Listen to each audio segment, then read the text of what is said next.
대통령께서 휴가 기간에 인천국제공항에서 제주도에서 법인카드 썼는데 사적 유용은 아니라고 말했습니다.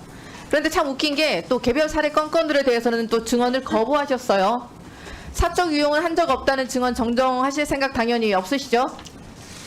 법인카드 관련해서는 대전 유성경찰서에 고발이 돼 있기 네, 때문에 알겠습니다. 이 위증과 자리에서는 불법이 답변하지 점점 않겠습니다. 쌓이고 있습니다. 이진숙 증인 출석 요구서 누가 받았습니까?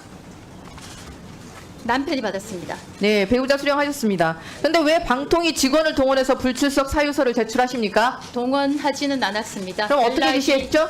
연락이 먼저 왔고 방통위에서 국회 출입하는 직원이 있기 때문에 그러면 같이 오는 길에 제출하면 되겠다 해서 그렇게 한 것입니다. 제가 먼저 연락을 하지 않았고 누가 먼저 연락을 했는지는 중요하지 그쪽에서 않고 연락이 와서 직무가 정지되어 놓고 무슨 권한으로 공직자를 개인 사비서로 부립니까?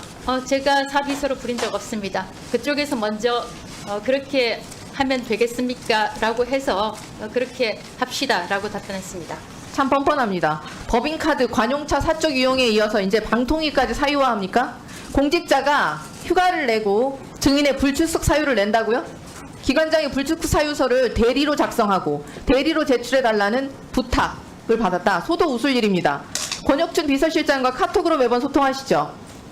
그렇지 않습니다. 네네. 지난번에 연락이 먼저 와서 그렇게 하자고 답변한 것입니다. 권혁준 비서실장 등 방통위 직원이 대리로 혹시 불출석 사유서를 제출한 건 몇 번입니까? 지난번에 제가 병원에 있을 때인가 한 번 더 있었습니다. 제가 최소 지난번 두 번이네요. 나왔을 때. 네. 최소 2번. 네. 그보다 더 많습니까? 제가 청문회 때는 제가 사흘 동안 계속 여기 있었으니까 그럴 필요가 없었죠. 사유화가 무슨 문제인지 몰라서 그렇게 당당하십니까? 이진숙, 김태규, 류희림 모두 한 몸과 같아 보입니다.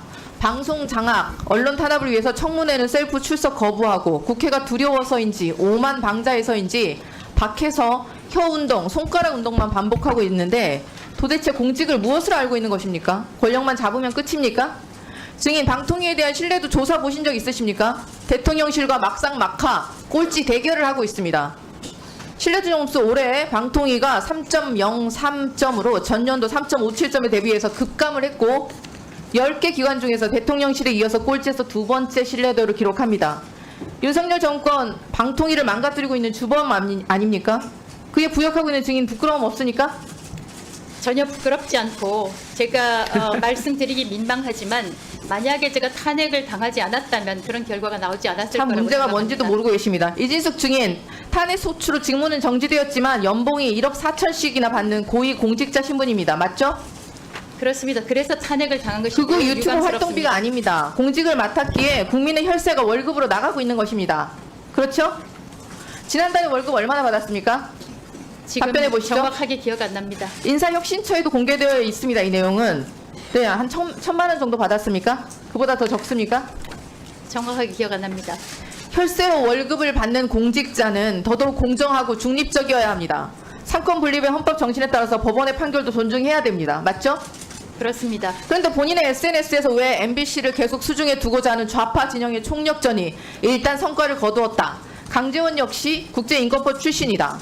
법조계 자경화 뿌리는 오래되고 깊다면서 김일성의 비밀 교시가 법조계 적화를 도모했다는 식의 글을 올렸습니까?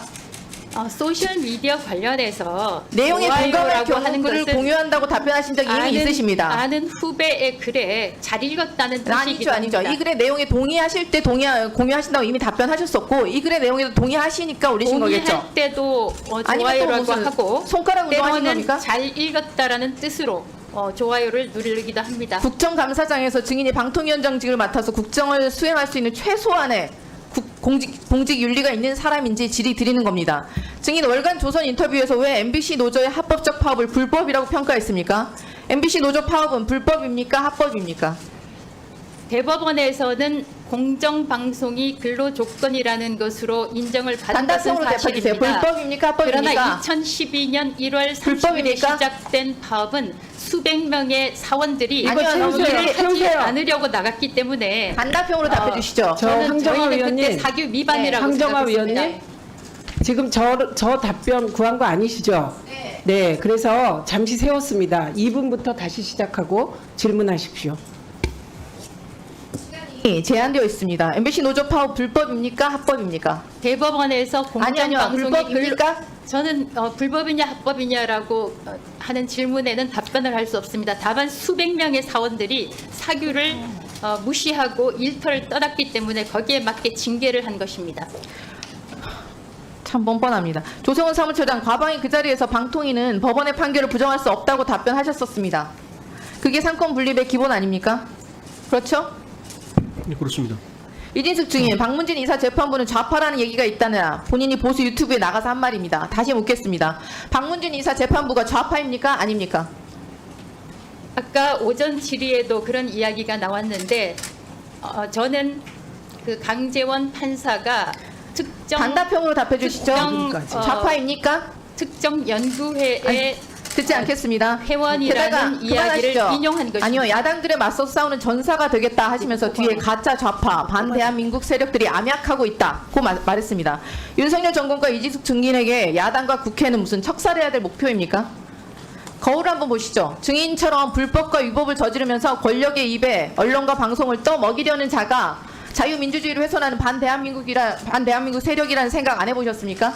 전혀 김건희 하지- 여사 공천 개입 논란은 가짜 뉴스입니까? 아닙니까? 김건희 여사. 제가 생각하기에는 저는 조그마한 아직 가짜 양정을 제물로 뉴스냐 삼는 것입니까? 아니냐라고 판단할 근거를 가지고 있지 않습니다. 응급실 뺑뺑이 가짜 뉴스예요?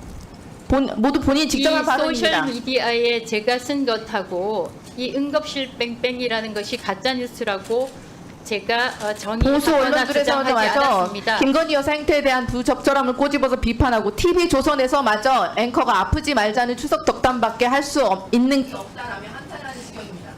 상식적이고 정상적인 사고가 이루어질 수 없는 사람을 이성열 대통령이 방통위원장직에 내려 꽂은 이유가 참 심각합니다. 우리 사회 상식을 혼재해서 명확하게 보여주길 촉구할 따름입니다. 이상입니다. 네, 황정화 의원님이 그 답변 과정에서 못 질문한 거 한 가지만 질문해 보겠습니다. 보수의 여전사 참 감사한 말씀입니다. 이거 본인 발언 맞나요? 맞습니다. 네, 그 가짜 진보라는 표현도 하셨나요? 네, 가짜 진보는 이 자리에 있는 민주당 의원입니까? 답변할 수 없습니다. 제가 이 자리에 있는 민주당 의원이라고 이야기한 적 없습니다. 그 MBC는 뭐의 약자입니까?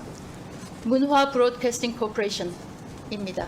아까 민주 어쩌고 저쩌고 하지 않았나요? 그러나 편파적인 보도를 하기 때문에 많은 국민들이 민노총 브로드캐스팅 코퍼레이션 또는 민주당 브로드캐스팅 코퍼레이션으로 불리고 있다고 아니, 그 이진숙 하는 씨가 그렇게 이야기가 하시는 있습니다. 거고요. 네, 이진숙 씨가 그렇게 하는 거고 일반 국민들과 전문가들 대부분의 여론조사에서 MBC 신뢰도가 1위라는 점을 다시 한번 말씀드립니다. 그리고 보수 여전사 유튜브 나가서 하십시오. 여기서는 위원님들의 질의에 그러니까 위원님이 단답형으로 하자 그러면 단답형으로 하시는 게 맞는 것이고요. 단답형으로 못하겠으면 답변을 못하시겠다고 하시면 됩니다. 위원님이 말하는데 같이 말이 이렇게 들어가면 이게 씹혀서 잘 들리질 않는다는 점 유의해 주십시오. 제 스스로 유의해 주십시오. 여전사라고 이야기한 적 유의해 없습니다. 주십시오. 네, 김우영 위원님 질의하십시오. 예, 최초 잠시 주목해 주시기 바랍니다. 구독자분들에게 특별한 선물을 준비했는데요. 제가 항상 여러분들 때 강조드리는 말씀이 있습니다. 이슈와 뉴스만 꾸준히 챙겨보셔도 충분히 돈을 벌 수 있다고 말씀드리는데요. 여기 보이시는 채널의 영상을 보시면 어떤 생각이 드시나요? 그냥 눈에 보이시는 뉴스와 영상만 보시고 아무 생각이 없으신가요? 그렇다면 저는 잘못된 것이라고 말씀드리고 싶습니다. 그 이유가 무엇이냐면 제가 8월 초에 뭐라고 말씀드렸나요? 지금은 바이오에 관심을 가져야 한다라고 뉴스만 보고 넘기지 마시고 투자를 직접적으로 생각해봐야 한다고 말씀드렸는데요. 이런 썸네일들과 영상을 통해서 충분히 구독자님들께도 전달이 되셨을 겁니다. 이런 바이오 이슈가 되었을 때 부자들은 어떻게 생각할까요?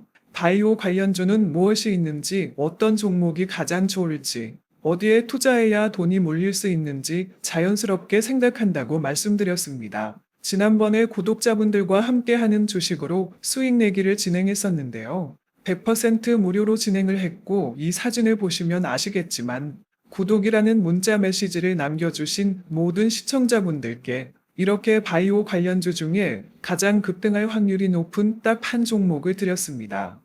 8월 13일에 오정바이오를 추천해 드렸습니다. 여기 나와 있는 사진을 보시면 정확히 얼마에 매수하고 어떤 종목을 사야 하는지 어느 지점에 팔아야 하는지 이런 부분들까지 여러분들에게 정확히 알려드렸는데요. 실제로 많은 분들께서 수입을 보셨습니다. 오른쪽을 보시면 아시겠지만 8월 13일에 오정바이오를 소개해드리고 나서 실제로 며칠이 지나지 않고 이렇게 주가가 상한가가 되었습니다. 당시에도 굉장히 많은 분들이 제가 드린 이 종목으로 수익을 내셨습니다. 지난번과 똑같이 구독이라는 문자를 보내주시면 이번에 이슈가 되고 있는 주식 중에 앞으로 대장주의 구실을 하면서 주가가 가장 크게 상승할 한 종목을 시청자분들에게 문자로 종목명과 사고자 하는 시점을 모두 알려드리겠습니다. 이 영상을 보시고 계시는 시청자분들 중에 종목이 궁금하다 하시는 분들은 남녀노소 시간대 상관없이 이렇게 상단에 번호를 항상 남겨놓고 있습니다. 전화번호 010-802-5352 똑같이 무료 급등 주식 문자를 보내드리겠습니다. 돈을 받는 것도 아니고 투자를 대신해 드리는 것도 아니고 부담 없이 구독 문자 보내주시면 되십니다. 수익이 나신다면 구독과 좋아요 한 번씩 부탁드립니다.